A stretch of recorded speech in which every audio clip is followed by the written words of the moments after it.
The lights from the stage were hot against my skin, the polished wood of the podium gleaming under them.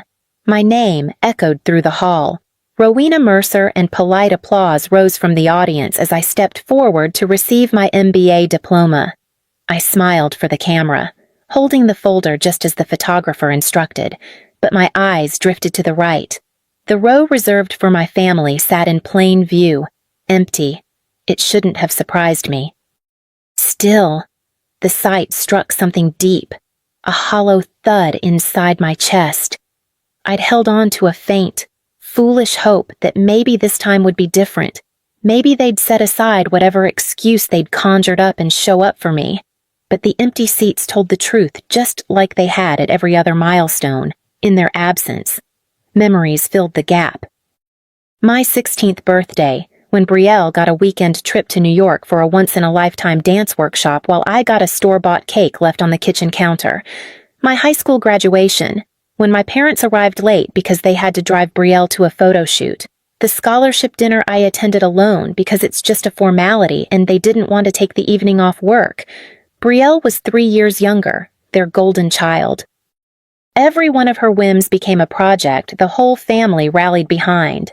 My dreams, on the other hand, were met with reminders to be practical, self-sufficient, and not expect handouts.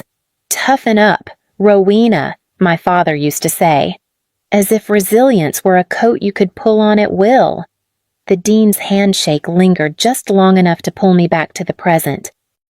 I walked off the stage to the applause of strangers, returning to my seat among the other graduates, the weight of my diploma heavy in my lap, around me. Classmates leaned into their cheering families, cameras flashing, flowers exchanged. I kept my hands folded and my face neutral, already rehearsing the answer I'd give later when someone asked, "Were your family here when the ceremony ended?" and I stepped out into the crisp spring air. My phone began to buzz. I was halfway down the steps outside Lowe Memorial Library, diploma still tucked under my arm. When my phone buzzed again, the number was unfamiliar, main area code. For a moment, I almost let it go to voicemail, but something about the timing made me swipe to answer. Ms. Mercer. The voice was deep, measured. "This is Elliot Brandt, attorney for the Lewis estate in Harbor Bay. I'm calling regarding your grandparents' affairs." My breath caught. My grandparents. I hadn't heard their names. Thomas and Evelyn Lewis spoken aloud in months, not since the quiet memorial service I'd organized mostly by myself. "Yes," he continued, "as their sole heir, you've inherited their property and investments. We'll need to meet soon to go over details, but I can tell you now the current estate value is approximately $1 million. I stopped moving. Around me, graduates laughed and posed for photos, but the words $1 million seemed to pull the sound out of the air. I wasn't thinking about the number so much as the fact that they had chosen me deliberately, unequivocally. Images came unbidden my grandfather in worn flannel, teaching me how to fix a loose fence post. My grandmother's hands dusted with flour as we rolled pie crust on the old kitchen counter. The two of them reading side by side on the porch. The ocean just beyond the rose garden, from high school through their final years. I'd been the one driving up on weekends mowing the lawn, replacing light bulbs, sorting their mail. They never asked for much, just company and help with small things they could no longer do. My parents and Brielle rarely came except for Thanksgiving photos, or a quick stop on the way to somewhere else. Ms. Mercer Elliott's voice brought me back. "If you can be in Harbor Bay this week, we'll begin transferring control to you." "Yes," I said, the word firm. "I'll come." We exchanged details, and I ended the call, tucking the phone back into my bag. The spring wind carried a faint chill, but it wasn't the cold that made me tighten my grip on my diploma. It was the sudden awareness that this gift came with a shadow. I knew my family well enough to understand what would happen once they found out, and I wasn't going to wait for that day to arrive unprepared. 2 days after the call from Elliot Brandt, I was seated in a glass-walled office in downtown Portland, across from Damon Clay, a trust attorney recommended by a former classmate. Damon was in his mid-40s, calm-eyed, the kind of man who spoke sparingly but left no doubt about his meaning. After listening to me outline my family's history, how borrowing in their vocabulary meant gone forever, and helping manage was just a step toward taking, he leaned back in his chair. "If you want to make this airtight," he said, "an irrevocable trust is your best option. Once it's set, no one, not even you, can pull the assets back into your personal name. They'll be beyond public reach, and you'll be the sole trustee." It sounded final, and maybe a little ruthless, but finality was what I needed. We spent the next 3 weeks in a blur of signatures, transfers, and sealed envelopes. Damon arranged for an LLC owned by the trust to take title to the Harbor Bay property, every utility account, every tax record, every insurance policy shifted under that entity's name. The investment accounts my grandparents left were closed. The funds moved into trust-managed holdings with dual authentication access. Only Damon and I controlled. The paper trail disappeared from Maine. Copies of the original documents went into a locked file at Damon's office and a safe deposit box in Boston. Far from anyone in my family, I didn't tell a soul, not even my closest friends. The fewer people who knew, the fewer loose threads for my family to tug at. One night, sitting alone in my apartment, I caught myself wondering if this made me cold, cutting them out so completely, preemptively. Without a word, it was a kind of severing that couldn't be undone. But then I remembered every time they'd watched me scramble to cover my own tuition, every missed milestone, every "you'll manage" tossed over their shoulders as they walked away, and I realized cold was exactly what had kept me alive in that house for years. By the time Elliot called to say the estate transfer was officially complete, the lock was already in place. Now, all I had to do was wait for them to discover it. It started subtly, almost as if they'd all agreed to the same script. A text from Brielle. "Saw you were in Harbor Bay last weekend. Thought I might stop by sometime. We should catch up." A call from my mother, her voice overly warm, asking how work was going and whether I'd had time to think about the future of the house. The first weekend I was back at the estate, my father appeared in the driveway with a toolbox, claiming he'd noticed the porch railing looked loose the last time he drove by. He offered to fix it up. No charge. I told him I had it handled. Brielle was more persistent. She'd drop by with a tin of cookies or a bundle of flowers, drifting through the rooms with that bright smile, asking questions that sounded casual but weren't. "Do you still keep the deed in the house?" "Just curious, I've never actually seen it." I'd change the subject every time. At dinner one evening in their kitchen, my mother set down a roast chicken and launched into a speech about keeping family property in the family, glancing at me as if I might spontaneously offer to split the inheritance. Brielle chimed in about how much she'd always loved the place, how she could see herself living there, maybe even renovating it. I smiled, nodded, and offered nothing. Each visit, each phone call, was a slow press against the edges of my boundaries, testing for weakness. They thought I was still the daughter who could be worn down with enough insistence, the sister who'd give in to keep the peace. But I made sure to answer every probing remark with a vague, agreeable hum, giving them the illusion that I hadn't fortified the ground they were so eager to claim. Their patience was just as calculated as mine.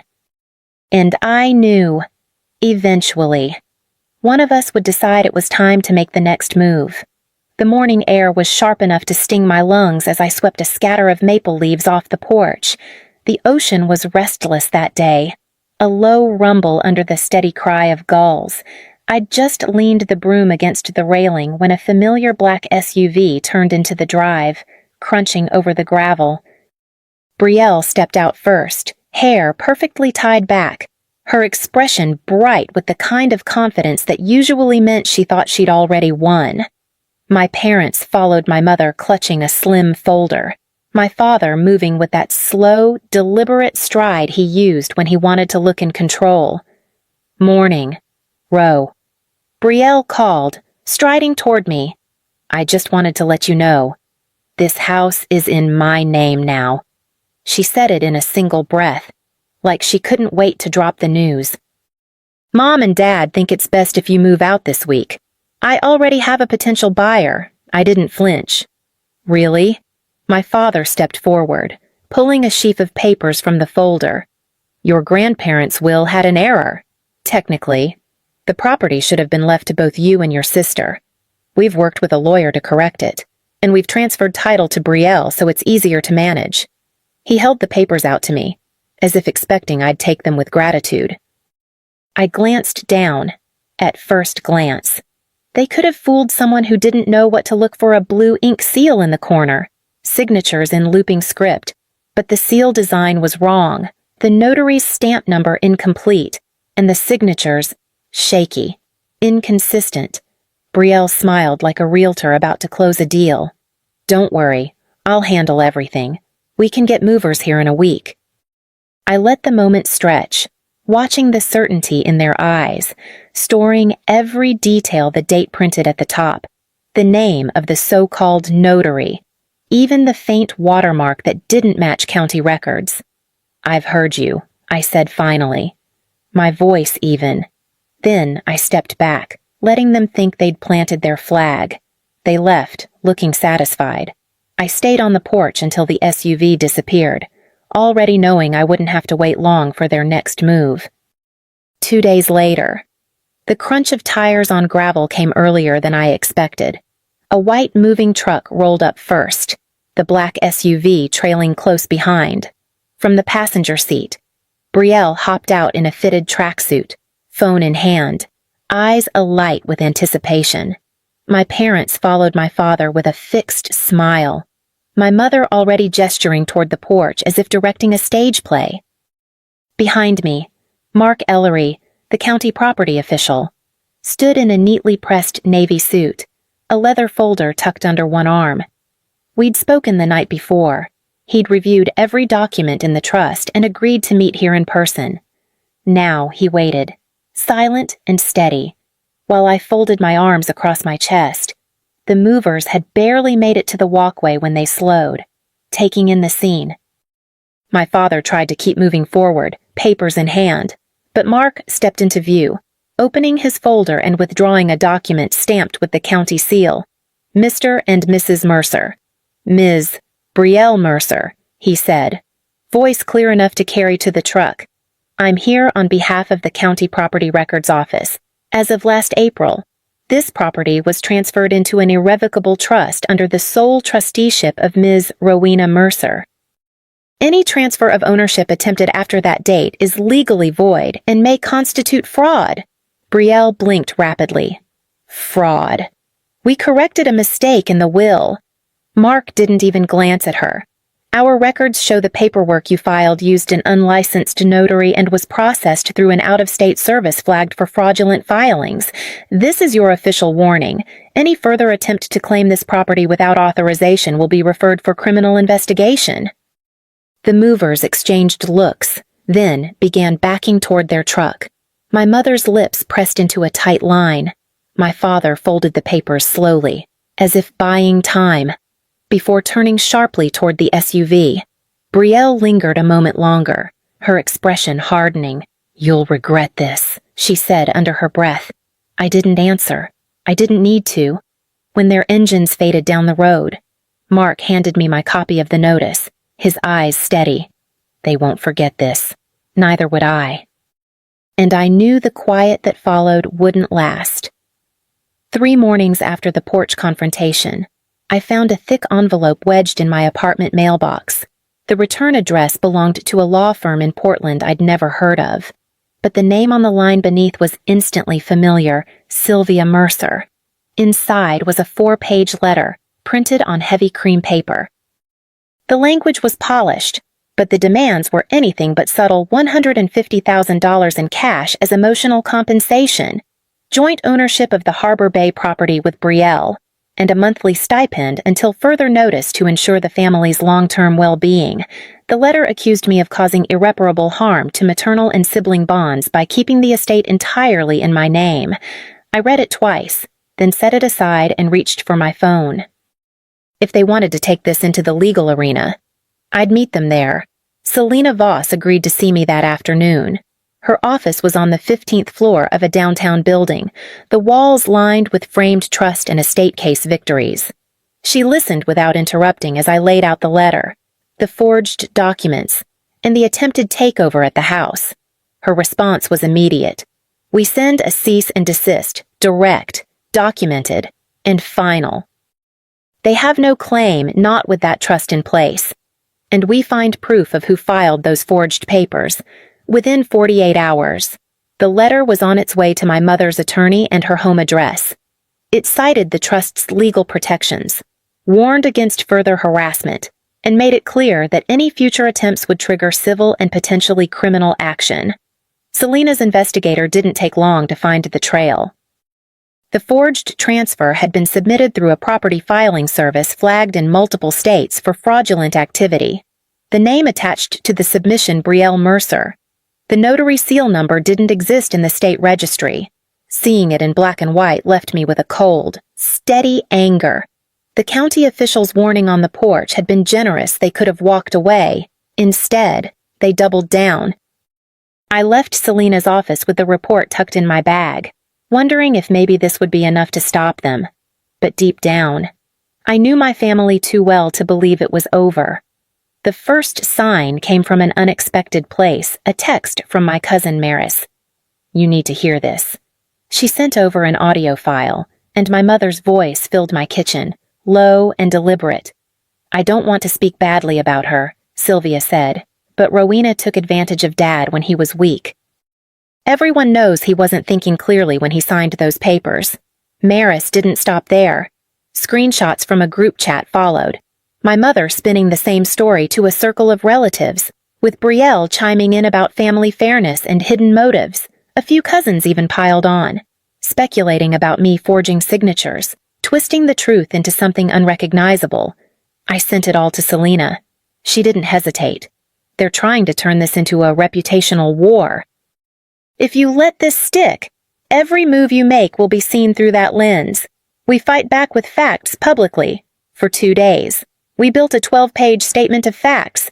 Every date and document lined up the trust's creation, the property transfer, the fraudulent filing trail with Brielle's name on it, and the county's records disproving every accusation. I sent it to every relative in that group chat and to anyone my mother had tried to sway. The subject line was simple, the full truth. Apologies began trickling in within hours. Some were brief, just a few words acknowledging they'd been wrong. Others came with long explanations about how convincing my mother had sounded. Not everyone changed their mind. A handful doubled down, accusing me of airing family business. But the momentum had shifted. The lies no longer stood unchallenged. By the end of the week, the silence from my mother's camp felt heavier than any reply. I knew they were regrouping. News of Brielle's new job came from a mutual acquaintance who thought it was great we were both doing well. A quick search confirmed it. She'd joined a luxury real estate firm known for touting ethics and client trust. I didn't waste time. Selena and I compiled the forged transfer documents, the invalid notary seal verification, and the county's fraud warning into a single indexed file. I sent it to the firm's ethics department with a short note. This concerns your employee, Brielle Mercer, and her involvement in attempted property fraud. 3 days later, the firm terminated her.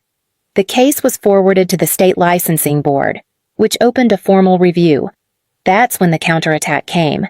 Brielle hired a lawyer with a reputation for aggressive PR spin.